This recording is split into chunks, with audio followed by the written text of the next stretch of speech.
หมดแล้วไปหมดแล้วนี่อาบหมดแล้วอันนี้เจี๊ยบ่น้องทุ่งยาง ยางเนาะโดยยางห้องใช่ไหมเพื่อว่าแม่ยามแม่เฒ่ามากกะบ่มีข้าวกินก็เฮ็ดจงไว้เก็บไว้หลายปีก็ได้เลขเข่านี่เนาะโดยพยานแต่แม่ทุกยันแม่ลำบากหลายเนาะโดยเราก็ทุกแต่น้อยเราทุกเจ้าบ่โดยพ่อแม่เราเสียแต่น้อยอันไหนนี่บ่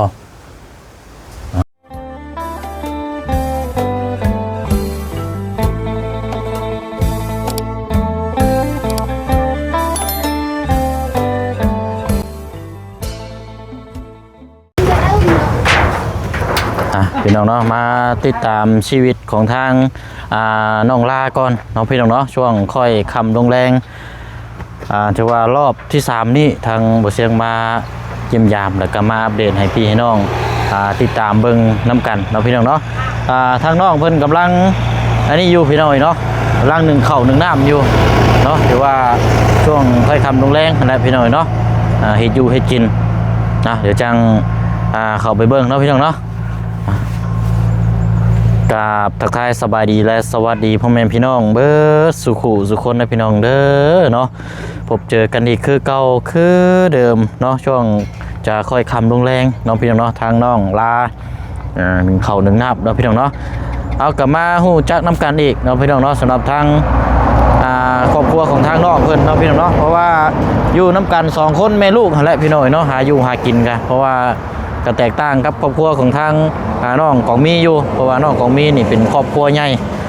ถือว่าอยู่น้ำกันนี่หลายคนนะพี่น้องเนาะแต่ว่านี่อยู่น้ำกันแค่2 คนกับ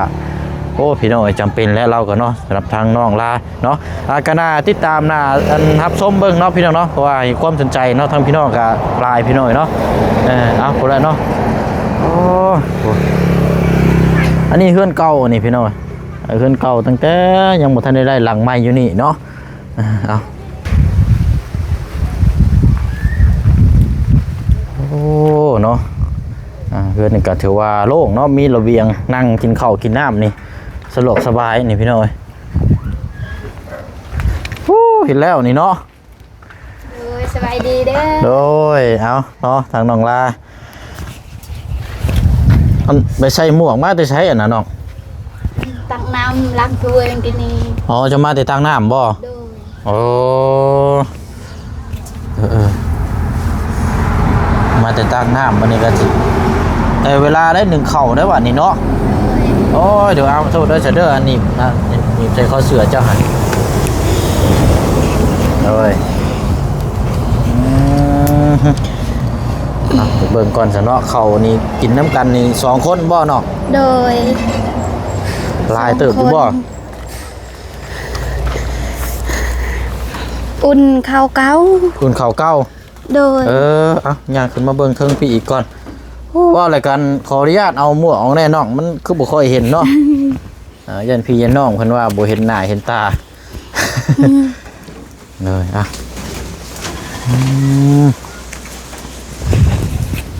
อุ่นข้าวเย็นเนาะโดย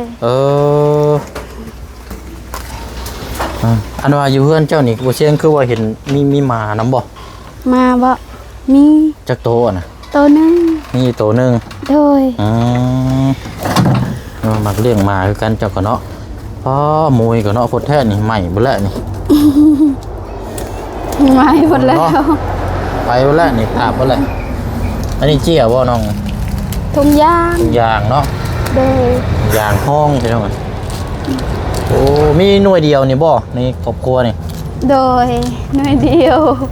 ตอนนั้นน้อยตัวนั้นบ่ได้1บ่ซะตัวนั้นน่ะมันบ่ได้มันบ่คือตัวนี้เอาหุ้งแล้วมันสุกไวแน่น่ะอ๋อนี่ห้องมันมีเลยนี่เนาะโดยนี่น้องน้องเนาะโดยใหม่เบิดเลยเนาะตอนนั้นมันบ่ได้เลยนึ่งแล้วมันบ่สุกเลยโดย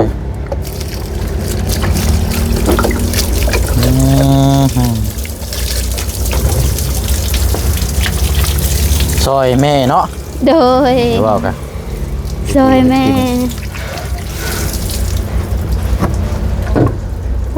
เนาะแล้วอันนี้พี่น้องทั้งอันพี่น้องเพิ่นก็ทักถามคำว่าป้ออยู่น้ำกัน2คนนี่เข้ายังคือหลายแท้ว่าซั่น ลาย2คนกิน 2คนกินเนาะ โดยกินบ่ค่อยเบิดเนาะโดยเฮ็ดทุกปีเลยคันบ่เฮ็ดเดี๋ยวยานมันหมดเห็นแล้วบ่มีเงินซื้อเพื่อว่าแม่ยามแม่เฒ่ามาก็บ่มีข้าวกินเลยก็เฮ็ดจงไว้เก็บไว้หลายปีก็ได้เลยเข้านี่เนาะโดยโดยเอาคุณเข้าอันนี้เข้ายังอันนี้ก็เขาให้โดยโอ้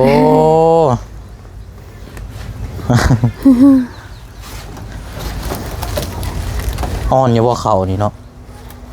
อ่อนอยู่ถ้าชนลายนี่ก็กินนี่แต่แม่แบบว่าเฒ่าแล้วแข็งๆหน่อยนึงเราก็กินบ่ได้เราบ่มีแคลเอาแคลบ่มีแล้วแม่นทั้งในแล้วมันหักหมดเลยเหลือแต่ทั้งนอกไปเบิดเนาะโดย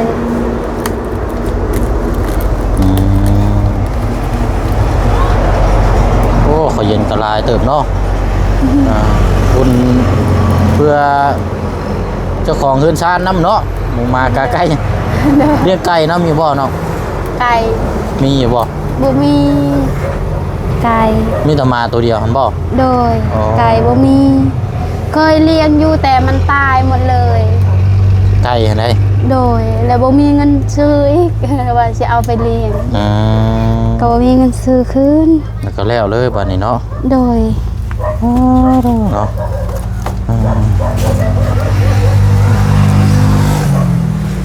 เดี๋ยวไปหน่อย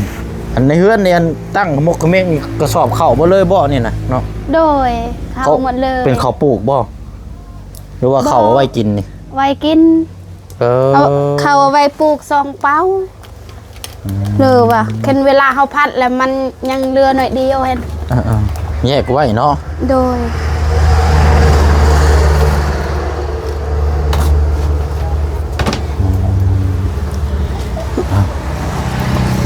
ร้อยบาทเนาะไปหากันสอนเมื่อคืนนี่ไล่อยู่บ่ดื่มทางได้อยู่แหละก็ได้เครียดน้ำก็ว่าไปก็มันน้องใจดีบ่นั่นโดยยังเครียดใช่น่ะเครียดบ่โดยนี่เครียดปลาหมดกินแล้วแต่ยังเป็นเรือแต่เครียดเครียดยังนี่คือใหญ่แท้นี่จักเครียดนี่กบบ่เครียดเป็นเครียดบ่โดยจักเครียดยังภาษาเอิ้นภาษาน้องก็ทอนั่นแหละเอาไว้หั่นแหละเนาะโดยไปก้านปลายังก็เอาเบิดนะเนาะโดยอยู่ในกินพากันพัวใจดีตัวว่ากลับเลิกแต่ว่าเมื่อคืนนี่ไปก้าน10 โมงบ่โดยถือว่าเลิกเติมจะได้เนาะ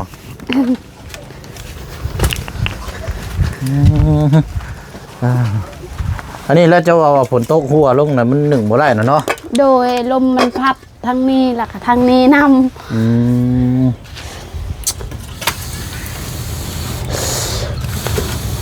คันว่าขึ้นครัวแล้วเลยแม่นสิง่ายขึ้นไปหนึ่งอยู่พุ่นมันบ่นอกมันนี่นะโดยอันนี้ยังจู้บ่ได้อยู่บ่ตอนยังอยู่บ่ได้เวลายันฝนตกนั่นแล้ว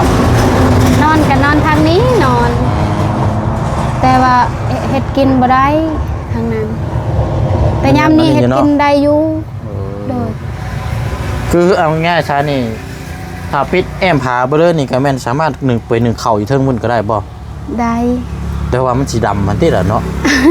ดำลายแล้วเนาะมันสีดำแบบนี้แล้วนี่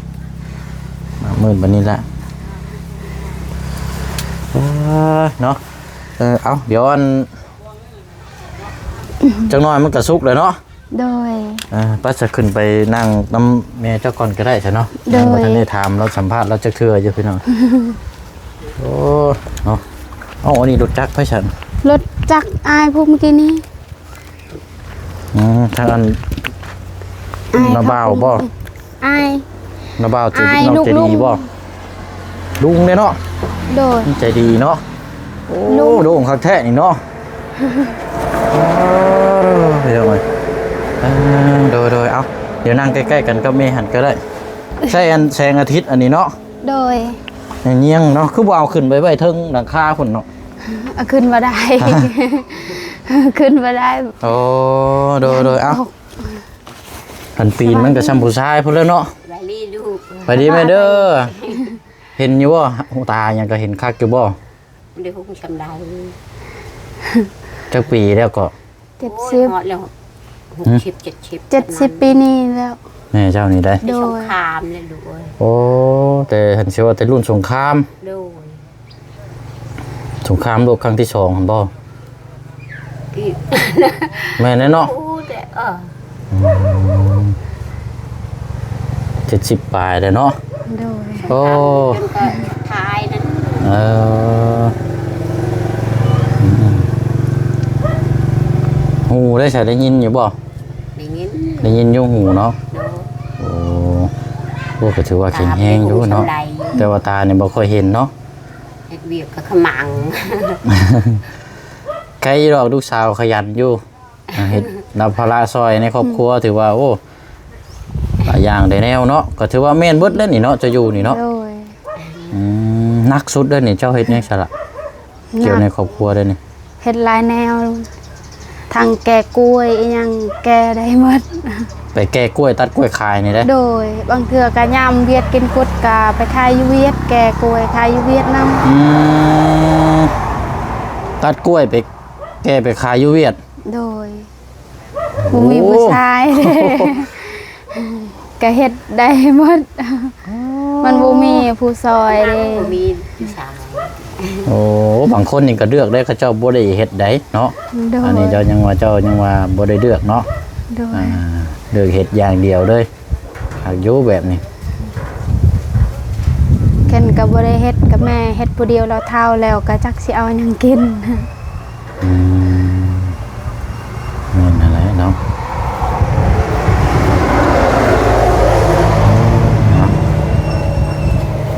บางเรื่องขอนั่งกันจังหน่อยพี่น้องโอ้เย็นคักเนาะเพื่อนเจ้าเนาะลมพัดมานี่ ผู้ชาติก่อนอ้าย เพราะว่าบ่เป็นหยังกับธรรมชาติแล้วเด้บ่ปูก็ได้ชาตินะเนาะพอดีเฮือนนี่เนาะอยู่นำกัน2คนเนาะ โด บ่ ย ถึงกับใหญ่บ่ถึงกับ เพิ่นว่าเอาผัวแล้วอยู่นำแม่ก็อยู่บ่ได้นำกัน แบบว่าเฮ็ดแล้วเทิงมันคลำ เอ้าเฮ็ดได้ซะบัด เฮื นี้ อน เขาต้องเฮ็ดเฮือนต่างจังบ่ โดยเฮ็ดเฮือนต่างแบบว่าเฮาอยู่นำกันละคลำเนี่ย เอาผัว เห็นแบบว่า ไปฮีด เวลาเขา โอ้ เวลาเขาเอากันแบบว่าได้ผัวแล้วก็ต้องแยกเฮือนแล้วก็ได้เข้าอีหยังก็แบ่งให้ลาวแบบนั้นได้ แต่ว่าอยู่นำกันเฮ็ดกินนำกันบ่ได้ พ่อแม่นบ่เชียงเข้าไปแต่ละครอบครัวนี่สิเห็นทางแบบคือผู้เฒ่านี่สิมักอยู่เฮือนต่างเฮือนคนเดียวเนาะหลังเดียว แบบนั้น อ๋อ ก็คือแบบว่าฮิตคือแบบว่าฮิตคืออายเห็นคนลาวต่างกันกับเราเธ บ่ อ คือกันเนาะ โดย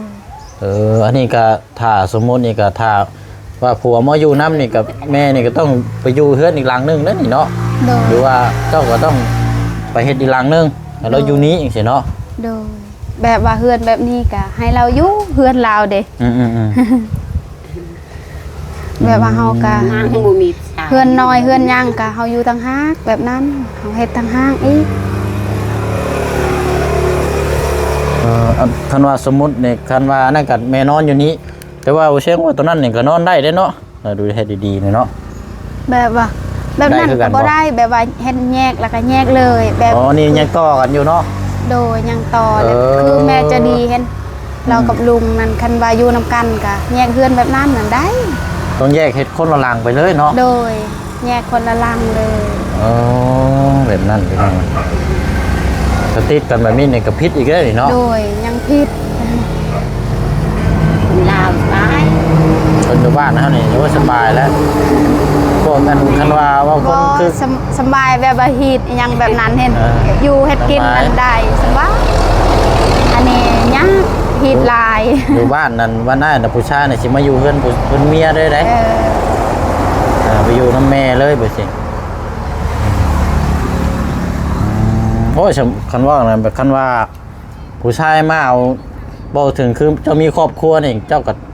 สิได้เฮ็ดหลังใหม่อีกเด้นี่เนาะ โดย โอ้ เห็นหลังไหมอยู่นำกันบ่ได้เด้ เป็นเหตุเนาะ โดยเช่นว่าสิให้แม่ย่ายก็บ่ได้เราเฒ่าแล้วแบบว่าเฮาเป็นวัยรุ่นแบบว่าเฮาทุกข์กะย่าเห็นเฮานอนเฮือนน้อยๆอีหยังก็ได้แบบนั้นเห็นบ่ให้เราทุกข์เด้เราเป็นผู้เฒ่า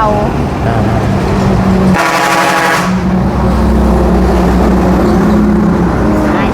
ไม่นั่นไหนก็ได้ อันว่า นาย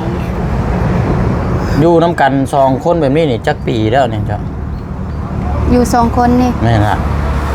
ได้แล้ว10 ปี จะอยู่กับแม่น้ำกันแบบนี้น่ะได้ โดย โอ้ 10 ปี10ปลายปีบ้านนั้นแหละ สิปลายปีแล้ว โด เนาะ ย อืม มันโดนแล้วน้องก็บ่ชื่อกัน บ่ถึงแบบสู่ชีวิตมาแล้วก็มาอยู่กับแม่นี่สิปลายปีเนาะ ก็ว่าสิเป็นเวลาว่าเป็นทุกข์เนี่ยก็ทุกข์แต่น้อยเลยเด้ทุกข์แต่น้อยเลย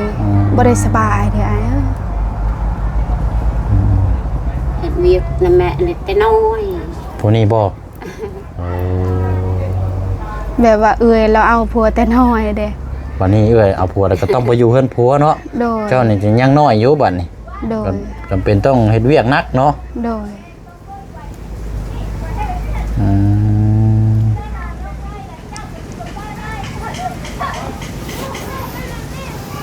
แม่บ่เข้าใจจำได้เลยใช่ อันทางแม่นี่เป็นคนลาวเทิงนี่เนาะ โดย ทางพ่อได้ซะ คนละเทิงคือกัน คือกันบ่ โดย อืม ละเทิงคือกัน แต่ว่าเจ้ามันคือเว้าลาวได้แท้ซะคือเก่งแท้ล่ะ เว้าได้ เคยเข้าโรงเรียนอยู่บ่ บ่เคย บ่ได้เรียนบ่ โดยบ่ได้เข้าเรียนเลย เออ เฮ็ดแต่เวียกเฮ็ดซอยแม่ บ่ได้เข้าโรงเรียนเลยเนาะ โดย เฮ็ดแต่เวียกแต่งานพี่น้องบ่มีเวลาไปโรงเรียนซั่นก็ว่าแบบคือบ้านเฮากะ โดย ทางน้องของมีนี่ก็บ่ได้เรียนคือกันนั่นก็เนาะ บ่ อายุก็ไล่เรียงกันอันนั้น23เจ้านั้น24เนาะ โดย มันสิว่ากับซูซีกันนั่นแหละพี่น้องเนาะเอาก็ถือว่าโอ้ขยันเด้นี่พี่น้องเอ้ยยอมตรงที่ว่าเข้าแล้วนี่เด้เนาะ มียิง2คนเฮ็ดเข้าได้หลายฉันนี่กุ้ม เฮ็ด เนาะ เวียกอยู่หมัง บ่ได้ซื้อไว้บ่ บ่ได้ซื้อลย เข้าให้แท้ๆโลดอันนี้เนาะ โดยเขาให้เขาตัวนี้นั่นได้อยู่สวนมันนั้นอยู่เทิงไง อืม แล้วปลูกข้าวกับปลูกมันต่อคอนำเขาเด้เขาก็ดินเขาเว้ายังบ่ทันเฮ็ดเขาก็เลยให้เฮ็ดก่อน ขอเฮ็ดดินน้ำคนอื่นสิบ่ โดยเขายังบ่ทันคายยังบ่ทันย่างให้เฮ็ดก่อนเขาเว้า แสดงว่าตัวนี้นี่มีที่ทำมาหากินนี่แบบ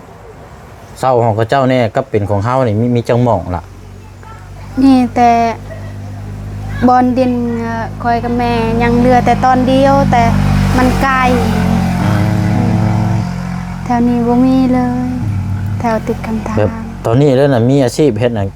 มีจังหม่อง เฮ็ด หม่อง เดี๋ยว ทาง นี้ ให้บ่กับมันใช่บ่จังหวัดมีสองอย่างบ่ ทำให้แล้วก็ส่วนกล้วยแล้วก็มัน อ๋อมี3อย่าง โดย โอ้สวนกล้วยน้ำอีก ส่วนกล้วยนำ โอ้อยู่ไสสวนกล้วย อยู่เทิง งามอยู่บ่กล้วยจ้ะ บอนก็งามบอนก็ตายหมด โอ้เนาะเป็นหลายอย่างนี่เนาะนี่กล้วยนี่หาก็เริ่มปลูกบ่หรือว่าทั้งพ่อทั้งแม่ปลูกไว้ให้แตะกี้ ปลูกกับแม่2คนตอนนั้นตอนพอเสียบ่มีกล้วยเขายังบ่ทันเฮ็ด โอ้ยังบ่ทันได้ปลูกตอนนั้นเนาะ โดยเขายังบ่ได้ปลูกกล้วย วันนี้ก็มาอยู่กับแม่แล้วก็ไปปลูก โดย จนมีนี่ก็ได้สิกล้วยไปปลูกอันพอได้ขายบัดนี้เนาะ โดยได้ขาย พอได้ซื้อเป็นหน่วยยังคือเขา โอ้หลายอย่างเนาะพ่อ เห็น แม่ บ่ได้ พี่น้อง เฮ็ดก็ไปขอนำเขาก็ย่านคือกันเห็น นี่นั่นแหละ เฮาขอตลอดเขาก็บ่มีคือกันบ่แม่นเขาบ่อยากให้เขาก็บ่มีคือกัน อืม เฮาเลยต้องเฮ็ดเอง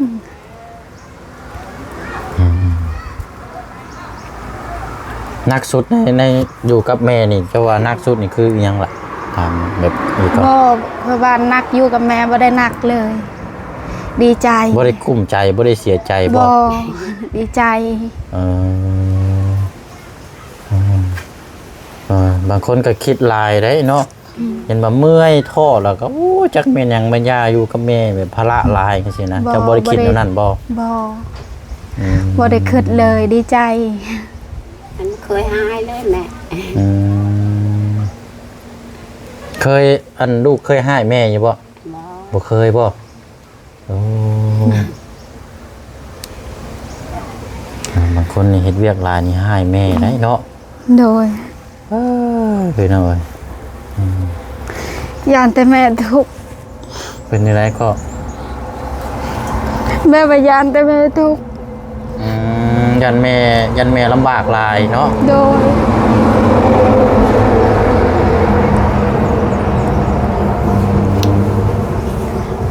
เป็นอะไรคือว่ายันแม่ลำบากหลายละ แบบว่าย่านที่แบบว่าเฮาเลี้ยงเราบ่กุม อืม พากันเราลำบากเฮ็ดเวียก โดย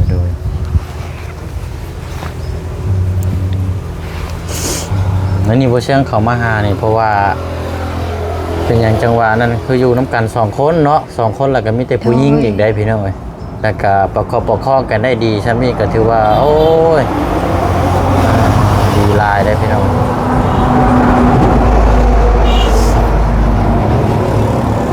คือทั้ง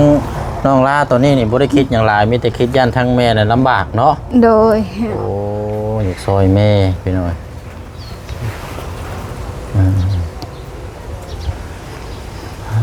เนาะเอาถือว่าเป็นผู้หญิงที่แข็งแกร่งแล้วก็รับผิดชอบเนาะดีกว่าผู้ชายตั้งหลายเลยนี่พี่น้องที่พวกเราไปเห็นนี่กันสุดยอดเลยนี่ไปหาอยู่หากินสอนปูสอนปลาเนาะทางให้แก่กล้วยตัดอย่างโอ้หลายอย่างในแนว ย่านแต่แม่ลำบาก โดยวันนี้อันในเฮือนชาตินี่มีรถขี่อยู่มั้งล่ะ มีอยู่ รถจักรพอมีขี่อยู่เนาะ โดย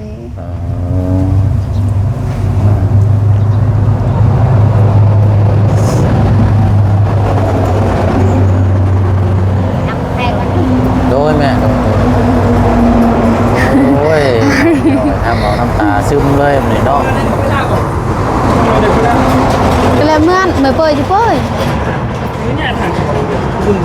เด้อ มันมาเวลาแบบมีงานมีอย่างไม่ใช่กับไปเล่นน้ำมูคูอยู่บ่เจ้ากะ บางเทื่อก็ไปบางเทื่อก็บ่ได้ไปบางเทื่อก็ไปกับชาวกรุงมีนั่นแล้ว สู้บ่ได้ไปดอกเวลาดองอีหยังแค่นพี่น้องก็ไปอยู่แค่นบ่ได้พี่น้องก็ไปเฮ็ดเวียกฝากนำเขา ยันว่าแบบว่าไปลินไปเที่ยวจน บ่ แจ้งจนอย่างนี้ใช่บ่ได้เคยมีบ่ บ่ แล้วจ้ะ บ่เคยไปเลยบ่ฮู้เขาเว้าหยังว่าหยังก็บ่ฮู้ซ้ำบ่กินอีหยังอีหยัง มีแต่ว่าเฮาเฮ็ดเวียกในซอยทั้งแม่ในครอบครัวรับผิดชอบนี่ก็ได้ก็ถือว่าสุดแล้วเนาะ โดย โอ้ยเนาะ ถือ ชื่น ว่า ชมเล ดี ย ใจ เนาะ ที่เฮ็ดให้แม่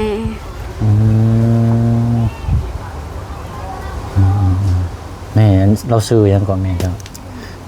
ชื่อซ้าย ซื้อทราย โดย อ๋อแม่ทรายเนาะ โดย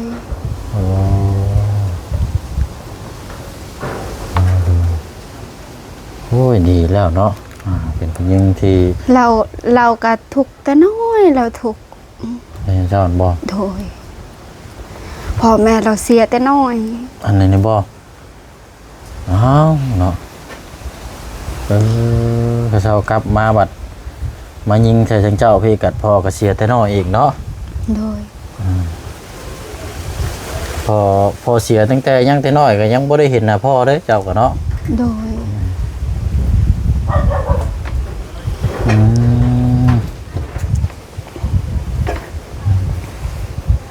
นั่นพี่น้อยไปติดตามชีวิตทางน้องเพิ่นอีกถ้าว่าวันเวลาท่านก็อยากพาไปเบิ่งตัวนี้ได้เนาะ ให้ก็ ส่วนให้นะ ได้ แต่เขาให้บ่ได้ ฮะ เขาให้บ่ได้เบิ่งแต่อยู่เทิง เบิ่งอยู่เทิงก็ได้นะเบิ่งแบบว่าหมองสถานที่นะ โดย มาเป็นแบบใดนะพี่น้องเวลาเฮ็ดนี่พันน่ะสิบ่ โดย ป้ามือสิบ่หมุนหมดบ่ พันกงไม้พันหมดอยู่ในหาย โดยเอาสานะพี่น้องเนาะ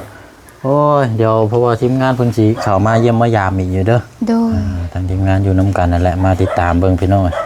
ว่ามีพี่น้องถามกันหลายคู่หลายคนอยากให้มาเยี่ยมยามทั้งน้องเพิ่นนี่แน่ว่าซั่นกะคือเฮาติดตามเบิ่งนั่นแหละพี่น้องเพราะว่าเราอยู่นํกัน2คนแล้วมีแต่ผู้หญิงแล้วก็นึงมาผู้หญิงบัดบ่เชิงภูมิใจคนที่ว่าเข้านี่แหละเนาะในอยู่ในกินนี่คือสมบูรณ์นะพี่น้องบางครอบครัวนี่อยู่กันหลายคนน่ะมีแต่แนวอึดแนวอยากอันนี้ว่าเข้าเพิ่นก็มีอยู่นี่ก็มีนะถือว่าโอ้สู่ชีวิตหลายเนาะทางน้องเพิ่นนี่ก็เอาล่ะพี่น้องเดี๋ยวเบิ่งก่อนวันเวลาแค่นั้นแหละไปเบิ่งสวนนั่นเด้อน้องๆเด้อ โดยไปเดี๋ยวนี้ได้บ่ เดี๋ยวเบิ่งก่อนนะว่าทีมงานเข้ามาแล้วก็ให้ทีมงานเพิ่นทายก่อนแล้วเฮาจังไปย่างไปเบิ่งพุ่นเนาะจังหน่อย โดย เดี๋ยวเอาสู้เด้อน้องเด้อ โดย เอาละพี่น้องเป็นกำลังใจให้เนาะแต่ว่าโบเชียงลืมถามเนาะทุกคนก็ต้องมีความฝันเยอะนักสุดตอนนี้นี่ถ้าว่าเจ้าฝันเป็นจริงนี่เจ้าเลือกสิ่งใดสิ่งหนึ่งนี่เจ้ายังมียังเนาะ อยากได้ห่าน อยากเลยห้าน โดย ห้านยังนะ ห่านไข่เครื่อง โอ้ห้านขายเครื่องของช้ำนี่ป่ะ โดย โอ้ แบบว่ากันเวลาเห็นไอายตลอดแม่ก็เฒ่าเห็น เราก็เฮ็ดบ่ไหว ห้านขายของช้ำขายกระต้มขนมพวกเนื้ออยู่ในกินนี่ได้เนาะ โดยเพราะได้เลี้ยงแม่ โดยเอาอันนี้ก็เราเรื่องหันค่าหันขายนี่ก็โอ้มันก็ต้นทุนเนาะกันที่ว่าอันนี้ก็ว่าเรื่องต้นทุนเลย แต่ได้แต่ของฟันบ่มี เอาบ่แน่เนาะบางเทื่อบางที่พี่น้องเอ้ย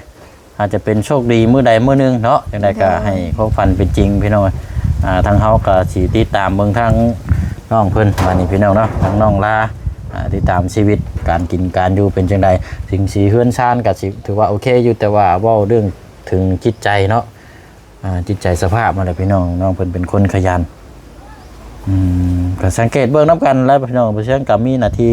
อัปเดตนะการถ่ายทำให้เบิ่งน้ำกันเนาะการเว้าการจามารยาทมันก็แตกต่างกันเนาะแต่ละคู่แต่ละคนเฮานิสัยใจคอมันก็บ่คือกันโดยเอาสามีแต่ว่าเดี๋ยวจังคุยกันใหม่เด้อน้องเด้อวันนี้มาเป็นกำลังใจให้พอยันทีมงานเข้ามาอีกเด้อเดี๋ยวอาจสิเข้ามาหาใหม่เด้อเด้อเอาอยู่ดีมีแห้งเนาะเด้อโอ้ยพี่น้องเอาแข็งแกร่งเนาะเป็นผู้หญิงที่แข็งแกร่งเยี่ยมพี่น้องอะไรเนาะเดี๋ยวยังค่ำพี่น้องเนาะเดี๋ยวทีมงานจะเข้ามาคุยถามเพิ่มกันอีกเนาะหลายคนซอยกันอะไรพี่น้องลำพังไปเช่นกะคือว่าอะไรเล็กดีซอยยังไงเนาะ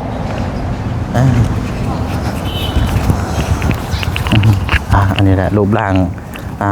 บ้านเฮือนซ่านแล้วเนาะพี่น้องเนาะหลังเนี่ยก็เฮือนกับประมาณเฮือน12 เสาเนาะแต่ว่าเสาห้องกับห้องน้อยนะพี่น้องเอ้ย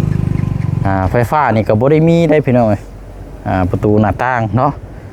ยังโล่งเลยเอาถามไปถามมาทั้งน้องเพิ่นก็แล้วพี่น้องเนาะความซึ้งเนาะก็อยากให้แม่เนาะอยู่ดีกินดีอยู่ดีมีแห้งก็เลยน้ำตาก็เลยร่วงออกมาเนาะพี่น้องเนาะจังนั้นก็เป็นกำลังใจนะพี่น้องเด้อเนาะก็รวมน้ำกันและพี่น้องถ้าจะช่วยเหลือทั้งน้องคนล้านใดก็ได้บ่ได้พี่น้องเนาะเพราะว่าเฮาเบิ่งนี่ก็เอาด้วยความขยันความมั่นเพียรและพี่น้องเป็นกตัญญูคันสิว่ากันเนาะกตัญญูซอยเหลือพ่อแม่เนาะ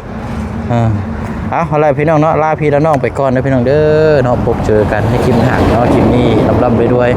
เบิดสุขุสุคนเนาะสวัสดี